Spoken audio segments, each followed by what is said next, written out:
Hi friends, நான் அனிதா. நான் ரொம்ப நல்லா இருக்கேன். நீங்களும் நல்லா இருப்பீங்கன்னு நம்புகிறேன். இன்றைக்கி நம்ம சேனலில் பார்த்தீங்கன்னா எப்பவும் போல் ஹெல்த்தியான ஒரு டிஃபன் ரெசிபி தான் இன்றைக்கி பார்க்கலாம். இந்த டிஃபன் பார்த்தீங்கன்னா மார்னிங் பிரேக்ஃபாஸ்ட்டாக எடுத்துக்கலாம். லஞ்ச் பாக்ஸை கூட குழந்தைங்களுக்கு பேக் பண்ணி கொடுக்கலாம். அதே போல் ஈவினிங் டைமில் ஸ்நாக்காக கூட செஞ்சு வைக்கலாம். ஸ்கூல் முடிஞ்சு வர பசங்களுக்கு இது போல் ஹெல்த்தியாக செஞ்சு கொடுக்கும்போது நல்லா இன்ட்ரெஸ்ட்டாக சாப்பிடுவாங்க. டேஸ்ட்டு பார்த்தீங்கன்னா ரொம்பவே சூப்பராக இருக்கும். இந்த டிஃபன் ரெசிபிஸ் பார்த்தீங்கன்னா செய்யறதுக்கு குறைஞ்சது ஒரு 30 நிமிஷம் ஆகும். 30 நிமிஷத்தில் சூப்பரான ஒரு தோசை ரெசிபியும் அதை தொட்டு சாப்பிட்றதுக்கு சட்னி செஞ்சு சாப்பிட்லாம். இப்போ வாங்க இந்த ரெசிபி எப்படி செய்யறதுன்னு பார்க்கலாம். அதுக்கு முன்னாடி நம்ம சேனலை ஃபர்ஸ்ட் டைம் பார்க்குறீங்கன்னா மறக்காமல் சப்ஸ்கிரைப் பண்ணிக்கோங்க. இந்த வீடியோக்கு ஒரு லைக் பண்ணிட்டு வந்துடுங்க. ஒரு மிக்சிங் பவுல் எடுத்துக்கோங்க. அதில் 1 கப் அளவுக்கு ரவை எடுத்துக்கோங்க. அதே கப்பால் 1.5 கப் அளவுக்கு கோதுமை மாவு எடுத்துக்கோங்க. ஏதாவது 1 கப் யூஸ் பண்ணி நீ எல்லா பொருட்களையும் அளந்துக்கோங்க. 1.5 கப் கோதுமை மாவு சேர்த்ததுக்கப்புறம் கரெக்டாக 2 கப் அளவுக்கு தண்ணி சேர்த்துக்கோங்க. எக்ஸ்ட்ரா எதுவும் சேர்க்க வேணாம். ஃபஸ்ட்டு 2 கப் சேர்த்துக்கலாம். அதுக்கப்புறம் தேவைப்பட்டால் நம்ம ஆட் பண்ணிக்கலாம் தண்ணி. இப்போ தண்ணி சேர்த்ததுக்கப்புறம் ஒரு கரண்டியோ அல்லது விஸ்கோ வச்சு நல்லா மிக்ஸ் பண்ணி விட்டுக்கோங்க. ரவை கோதுமை மாவெல்லாம் கட்டி இல்லாமல் இருக்கணும். பொறுமையாக இதை நல்லா கலந்து விட்டுக்கோங்க. உங்களுக்கு மிக்ஸ் பண்ண கஷ்டமாக இருந்தால் மிக்ஸி ஜாரில் சேர்த்து ஒரு சுற்றி எடுத்துக்கோங்க. இப்போ நல்லா கலந்தாச்சு. கட்டி எதுவுமே இல்லை பாருங்கள்.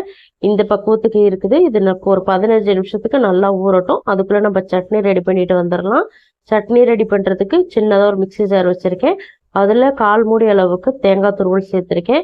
ஒரு 2 டேபிள் ஸ்பூன் வறுத்த வேர்க்கடலை சேர்த்துருக்கேன். காரத்துக்கு தகுந்த மாதிரி பச்சை மிளகாய் சேர்த்துருக்கேன். இதில் நான் வேறு எந்த பொருளுமே ஆட் பண்ண போகிறதில்ல. இந்த 3 பொருள் மட்டும்தான்.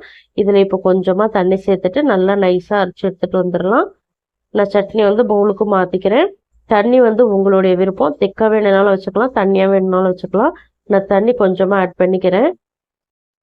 இந்த ஸ்டேஜில் சட்னிக்கு தேவையான அளவு உப்பு சேர்த்துக்கலாம். உப்பு சேர்த்துட்டு இதை நல்லா கலந்து விட்டுக்குங்க. இதில் பார்த்தீங்கன்னா நம்ம தேங்காய், வேர்க்கடலை, பச்சை மிளகாய் மட்டும்தான் சேர்த்துருக்கோம். பொட்டுக்கடலை, புளி, பூண்டு, இஞ்சி எதுவுமே சேர்க்கல. ஆனால் சட்னி டேஸ்ட்டாக அல்டிமேட்டாக இருக்கும். இந்த சட்னி பார்த்தீங்கன்னா சாதாரணமாக இட்லி, தோசை, பொங்கலுக்கெல்லாம் ரொம்பவே சூப்பராக இருக்கும். அதே போல் மெதுவடைக்கெல்லாம் அவ்வளோ அட்டகாசமாக இருக்கும். கண்டிப்பாக ட்ரை பண்ணி பாருங்கள். தாளிக்கிறதுக்கு பார்த்தீங்கன்னா எண்ணெய், கடுகு, காஞ்ச மிளகாய், கருவேப்பிலை இருந்தால் சேர்த்துக்கோங்க. என்கிட்ட இல்லைன்றதுனால நான் சேர்க்கல. இது எல்லாத்தையுமே தாளித்து சட்னியில் சேர்த்துட்டிங்க அப்படின்னா சூப்பரான டேஸ்ட்டில் சட்னி ரெடி ஆகிடும். கண்டிப்பாக உங்கள் வீட்டில் இந்த சட்னியை ட்ரை பண்ணி பாருங்கள். இப்போ சட்னி ரெடி ஆகிடுச்சு. நம்ம இப்போ மாவு ஊற வச்சுருக்கோம் பாருங்கள், அதை போய் பார்க்கலாம்.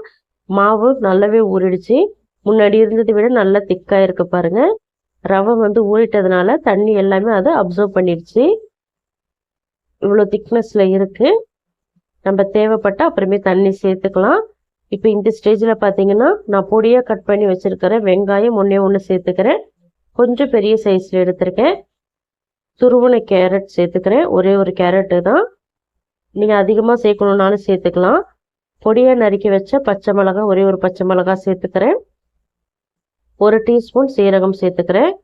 நீங்கள் சீரகத்துக்கு பதிலாக சோம்பு சேர்த்தாலும் சேர்த்துக்கலாம். 1 டீஸ்பூன் சில்லி ஃப்ளேக்ஸ் சேர்த்துக்கிறேன். இப்போ இது எல்லாத்தையுமே ஒரு தடவை நல்லா கலந்து விட்டுக்கலாம். நீங்கள் சில்லி ஃப்ளேக்ஸுக்கு பதிலாக 1 பாதியமாக இடித்த மிளகு இருந்தாலும் சேர்த்துக்கலாம். அதுவும் நல்லா டேஸ்ட்டு கொடுக்கும். இப்போ ரொம்ப திக்காக இருக்கிறதுனால நான் கொஞ்சமாக தண்ணி சேர்த்துக்கிறேன். 1/4 கப்புக்கும் கம்மியாக தண்ணி சேர்த்துக்கிறேன். ரொம்ப அதிகமாக சேர்த்துறாதீங்க. இப்போ தண்ணி சேர்த்துட்டு மறுபடியும் இதை நல்லா கலந்து விட்டுக்கலாம். ஓரளவுக்கு லூஸாக இருக்கணும். ரொம்ப தண்ணியாகவும் மிக்ஸ் பண்ணிடக்கூடாது. இப்போ பாருங்கள், இந்த கன்சிஸ்டன்சிக்கு நீங்கள் மிக்ஸ் பண்ணிக்கணும். தோசை மாவை விட கொஞ்சம் திக்காக இருக்கணும். இப்போ இந்த ஸ்டேஜில் இதுக்கு தேவையான அளவு உப்பு சேர்த்துக்கிறேன். உப்பு கொஞ்சம் கொஞ்சமாக செக் பண்ணி பார்த்துட்டு சேர்த்துக்கோங்க. இந்த ஸ்டேஜில் முருங்கைக்கீரை நான் உருவி நல்லா கழுவி எடுத்து வச்சுருக்கேன். இப்போ இந்த முருங்கைக்கீரையை அப்படியே நம்ம டைரெக்டாக மாவில் சேர்த்துக்கலாம். இது கரெக்டாக 2 கைப்பிடி நிறையா இருக்குது. நான் ஃபஸ்ட்டு கொஞ்சம் கொஞ்சமாக சேர்த்து மிக்ஸ் பண்ணிக்கிறேன். ஒரே டைமில் சேர்த்திங்க அப்படின்னா மிக்ஸ் பண்ணுறது கஷ்டம். கொஞ்சம் கொஞ்சமாக சேர்த்து நல்லா மிக்ஸ் பண்ணிக்கோங்க. இது பச்சையை சேர்க்கறதுனால நல்லா இருக்குமான்னு கேட்டிங்கன்னா சூப்பராக இருக்கும். உங்களுக்கு டவுட்டே வேண்டாம், அவ்வளோ டேஸ்ட் அருமையாக இருக்கும். உங்களுக்கு இது போல் கீரையை பச்சையாக சேர்த்து செய்ய பிடிக்கல அப்படின்னா நீங்கள் கடாயில் வெங்காயம், கீரை இது ரெண்டையும் வதக்கிட்டு அதுக்கப்புறம் கூட நீங்கள் மாவில் சேர்த்துக்கலாம். இப்போ எல்லா முருங்கைக்கீரையும் நான் சேர்த்துட்டு நல்லா கலந்து விட்டுக்கிறேன். இப்போ நல்லா கலந்தாச்சு. எல்லாமே நல்லா ஈவனாக மிக்ஸ் பண்ணி விட்டுட்டோம். இந்த ஸ்டேஜில் பார்த்தீங்கன்னா உங்களுக்கு விருப்பப்பட்டால் நீங்கள் தேங்காய் துருவல் கூட ஒரு 1/2 கப் அளவுக்கு சேர்த்துக்கலாம். அப்படி இல்லை அப்படின்னா தேவையில்லை, ஸ்கிப் பண்ணிடலாம். தேங்காய் துருவல் சேர்த்து செஞ்சிங்கன்னா இன்னும் நல்லா ஃப்ளேவர்ஃபுல்லாக இருக்கும். இப்போ நம்ம வந்து தோசை செய்ய ஸ்டார்ட் பண்ணிடலாம். இங்கே தோசைக்கல்லை நான் ஹீட் பண்ணி லோ ஃப்ளேமில் வச்சுருக்கேன். இப்போ மாவை எடுத்து சேர்த்துக்கலாம். நீங்கள் எவ்வளவு மெலிசாக திரட்டினாலும் இந்த மாவு சூப்பராக வரும். நான் வந்து ஓரளவுக்கு கொஞ்சம் பெருசாக திரட்டிக்கிறேன். நம்ம நார்மலாக சாப்பிட்ற ராகி அடையை விட இது போல் நீங்கள் கோதுமை மாவு ரவையை வச்சு செஞ்சு சாப்பிட்டு பாருங்கள். டிஃப்ரெண்ட்டாக இருக்கும் டேஸ்ட்டு. நல்ல வெளியில் கிறிஸ்பியாக இருக்கும், உள்ளே சாஃப்டாக இருக்கும். குழந்தைங்க வந்து இதை அடிக்கடி செய்ய சொல்லி கேட்பாங்க. டேஸ்ட் அப்படி இருக்கும். கண்டிப்பாக ட்ரை பண்ணி பாருங்கள். இதுக்கு சட்னி வந்து கண்டிப்பாக தேங்காய் சட்னி அல்லது வேர்க்கடலை சட்னி வச்சு கொடுங்க. இப்போ நான் எண்ணெய் சேர்த்துக்கிறேன். எண்ணெய் வந்து நான் நல்லெண்ணெய் சேர்க்குறேன். நல்லெண்ணெய் சேர்த்து செய்யும்போது நல்ல வாசமாக இருந்தது, டேஸ்ட்டும் சூப்பராக இருந்தது. நல்லெண்ணெய் கடலெண்ணெய் இருந்தால் யூஸ் பண்ணிக்கோங்க. அப்படி இல்லை அப்படின்னா நீங்கள் சாதாரணமாக ரிஃபைண்ட் ஆயிலே யூஸ் பண்ணிக்கோங்க. எண்ணெய் மட்டும் கொஞ்சம் தாராளமாக சேர்த்துக்கோங்க. அப்போ தான் அது நல்லா குக்காகி வரும். ஏன்னா நம்ம கீரை வந்து பச்சையாக தான் சேர்த்துருக்கோம். அதனால் அது குக் ஆகிறதுக்கு கொஞ்சம் எண்ணெய் நிறையா சேர்த்திங்க அப்படின்னா நல்லா சூப்பராக குக்காகி வரும். இப்போ 2 சைடும் நல்லா குக் ஆகட்டும். ஒரு தோசை வேகிறதுக்கு குறைஞ்சது 5லேருந்து 6 நிமிஷம் ஆகும். மீடியம் அல்லது லோ ஃப்ளேமில் வச்சுட்டு குக் பண்ணிக்கோங்க. ஹை ஃப்ளேமில் வைக்க வேண்டாம். இப்போ இந்த சைடு கொஞ்சமாக எண்ணெய் சேர்த்து லைட்டாக ப்ரெஸ் பண்ணி விடுறேன். 2 சைடுமே லைட்டாக ப்ரெஸ் பண்ணி விட்டுக்கோங்க. இப்படி ப்ரெஸ் பண்ணி விடும்போது உள்ளே இருக்கிற மாவெல்லாம் சீக்கிரமாக குக் ஆகும். அதுக்கு தான் லைட்டாக இப்படி ப்ரெஸ் பண்ணி விடுங்க. இப்போ அடியிலையும் வெந்துருச்சு, நம்ம திருப்பி விட்டுக்கலாம்.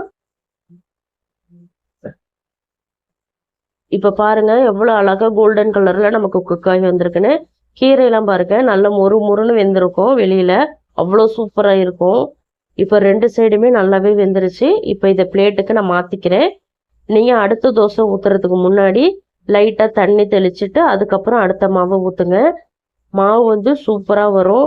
ஒட்டிக்கும் தோசைக்கல்ல அல்லது சுருண்டு வரும் அப்படின்ற பயமே வேண்டாம். இப்போ நான் வந்து பிளேட்டுக்கு மாற்றிக்கிறேன். இதே போல் எல்லா மாவையும் சுட்டு எடுத்துக்கோங்க.